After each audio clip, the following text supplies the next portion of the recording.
Hey everyone, 8.15 dropped today, the return of the crit AD carry. So we're going to be taking a quick look at it all, catch you up to speed with everything, and then talk about what the changes will actually mean for the game. I've grouped them up into the biggest changes and then the roles afterwards. So if you want to skip to your role, that's perfectly fine. I know you don't play everything in the game. I'm going to put timestamps down below and then you can go to it. By the way, QT are trying to find out how much we all spend on gaming, and as a reward, they're offering to give us some more gift cards to spend on gaming. There is a Steam link on the QT there to check how much you spent. Like, I had no idea, but I've spent about $2,500 apparently on Steam, which is pretty sad. Probably at least another few thousand on League. Free game, by the way. Link down below. Join in, let us know your spend, and you could win one of those gift cards. So the two biggest changes that I think you kind of have to know are actually to do with the jungle. Lee Sin to start with, you're going to be seeing a lot more of Lee Sin this patch, and he is going to hurt. Every jungler out there is going to be dusting off their Godfist skin, loading up the latest Grip X montage, hopping into game, feeding their ass off for the next week. So I hope you're ready, because I'm really not. The reason they're going to play him is because his Q basically does more damage. The base damage has actually been decreased, but the ratio is up. The big part is that it no longer deals damage based on their target's missing health, but it now scales amplified damage based on the target's missing health. It might seem like it's the same thing, but there's a very important difference. It now doesn't matter who the enemy is. The Q damage is increased based on the missing health, but it is the Q damage increasing itself. It now deals a lot more damage basically to lower health targets than before. Roughly about 100 extra Q damage on average if they are at least half health when you use the second part. Full attack damage Lee Sin or even Cleaver Warrior Tank Lee will hurt a lot more than before with that second part of the Q.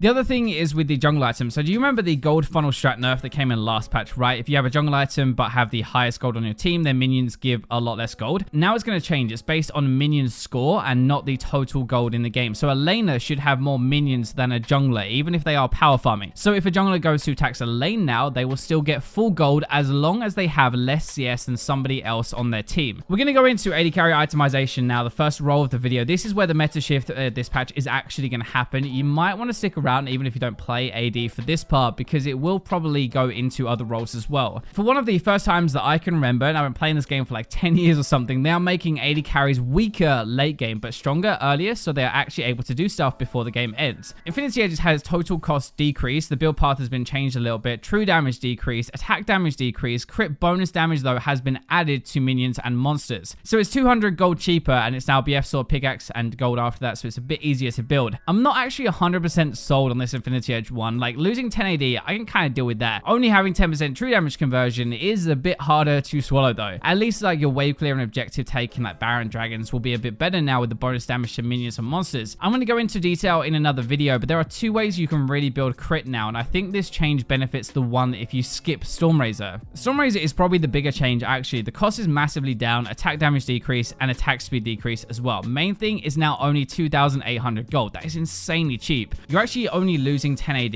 and 5% attack speed, so I will 100% take that any day of the week. Thank you very much, Riot. Build path is better as well. BF Sword you can buy if you're rich, but 2 long swords and a dagger if you're not, so that makes it a bit easier in the lane phase. This might make stuff like Jhin become insane. He's going to get that so early into the game. Most champions will want this just because it's a really good spike in damage early in the lane phase. I would expect to see crit AD carries buying this now and actually see them in the game, not just like parked on the bench, but even Misfortune, Draven, and Jhin like become stronger in lane at 1 item. You're probably going to see all of those be strong at 1 item with the Stormrazor, then still be decent at 2, but dip a little bit in power until 3 items where they go back up to smacking people about when it's complete. Another item is Essence Reaver. It's going to have 5 more AD, and honestly, Stormrazor is kind of replace this item for now. Most AD carries will go for that instead, but they're trying to make it a bit more attractive to buy. Zeal items are the other side of the gold cost, so they're going to be going down as well. Pair that up with the Infinity Edge change, and the path to crit is 300 gold cheaper than it is for now. 400 gold cheaper if you stack 2 of them. It might not seem like a massive amount, but Stormrazor, Zeal items, and Infinity Edge all being cheaper. That's the idea anyway, to get them quicker into a game. Mercurial Scimitar has also had its total and combined cost decrease, and the AD has been lowered. I actually don't really like this one very much either. 200 gold cheaper is very nice, but 3,700 gold is actually very expensive for what this is, and reducing the AD to 50 now is really low.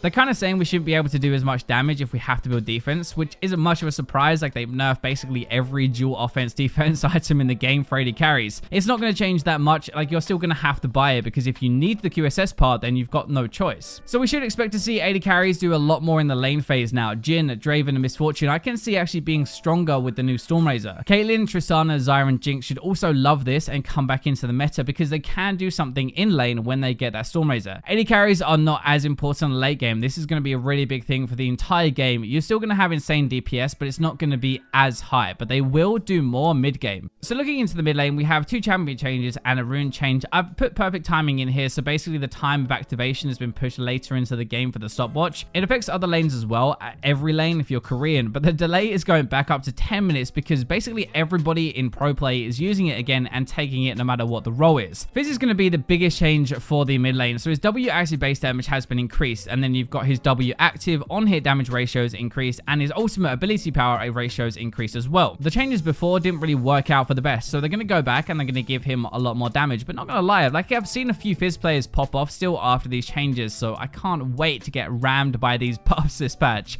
His W has 50 more base damage rank 5, you got 20% more AP ratio on the active, even 10% more on the on hit, so when he's close he's going to hurt a lot more, and mainly mid game for that one. His ultimate main thing is that even the tiny version of this, so like the point blank ultimate, has 30% more AP ratio on it now, so even if he jumps on you and it's impossible to dodge, it sends out the tiny one, you're taking a lot more damage. It looks like they're trying to reward Fizz for getting in your face a lot more, like more W damage, right? More point blank ultimate damage as well, so you should see him get stuck in a lot more this patch and be more deadly. Syndra is the only other mid change who is getting 20 more damage rank 1 on her Q. Eventually that evens out to the same rank 5. They're trying to make her early laning just a little bit better. This is the main way of fighting, poking, and a wave clear, remember, so it's actually a pretty helpful change. Let's move into the jungle, but apart from the Lee Sin and funnel strat changes we talked about earlier, we have Kindred and some Olaf buffs. So for Kindred, your W attack speed scaling for Wolf has been decreased and your ultimate cooldown has been increased. I'm not exactly sure how much damage comes from Wolf normally. It's really hard to tell whether or not that will make a big difference or not, but even with the ultimate change, they will be a bit weaker. Olaf is just aimed really at making his clear speed a bit better, though it will help in a proper fight as well, especially when you're dueling somebody. His W bonus attack speed has been increased by 15% at every rank, including rank 1, which is the important part when you start in the jungle. So we're going to see a lot more Lee Sin, like a ton of him. We're not going to be punished for taxing when we get ahead through the jungle now, especially through kills at least. We're going to see a little bit less Kindred and maybe a few more supporty junglers making a bit of a return if AD carries are going to be stronger again. Now support is going to be shifting a little bit. It's not just going to be for AD carries, but the main thing is that the cost of starting items has been increased. It makes trading mean more bot lane versus the supports because they're only going to be having a support item and 2 potions instead of 3. In theory, should make it much easier to poke them out of lane or get them low and then kill them afterwards, and you also cannot start refillable potion anymore either. After that though, like when you're combining it into the tier 2 support item, the total cost is going to be the same by the way, so it offsets there. It's just literally for the first buy of the game. Champion wise, we have Fiddlesticks. His E cost has been increased at early ranks, his E base damage decreased, so it's 20 more mana rank 1 and only 5 less per bounce, but I'll take that. Fiddle is a busted support in my opinion because of the fear. The poke makes him annoying, it's pretty oppressive to play against, it's quite hard to play against, but the fear counters like half of the meta at the moment. Morgana is very similar with a black shield to counter stuff like that, so her base mana regen has been decreased and the black shield cost has been increased. I think it's kind of cool. It's like saying if you want to stay safe, you have to pay a price for it. If you block some engage, you're kind of chipping away at your mana bar at least, like a little bit more than before, and there's only so many times you're going to be able to do that now. If you spam your poke instead as well, you might not be able to shield it in the first place. It definitely makes you kind of have to think a little bit more. Finally, we're going to move into Thresh. So his W cooldown, the Lantern, has been decreased the later ranks, and your E maximum attack damage contribution has been increased the early ranks. It's going to be the same cooldown rank 1 on your W, but 4 seconds less rank 5. So that part is really for like late game. The E change is going to be giving him a bit more damage in lane. So in theory, you should be able to get a few more kills, or at least you're going to be able to trade much better. So what this is actually going to look like is less Aerie Fiddlesticks probably because the poke is going to be worse, but Fear is still going to make him a really good support, especially with Aftershock. Poking a support early game,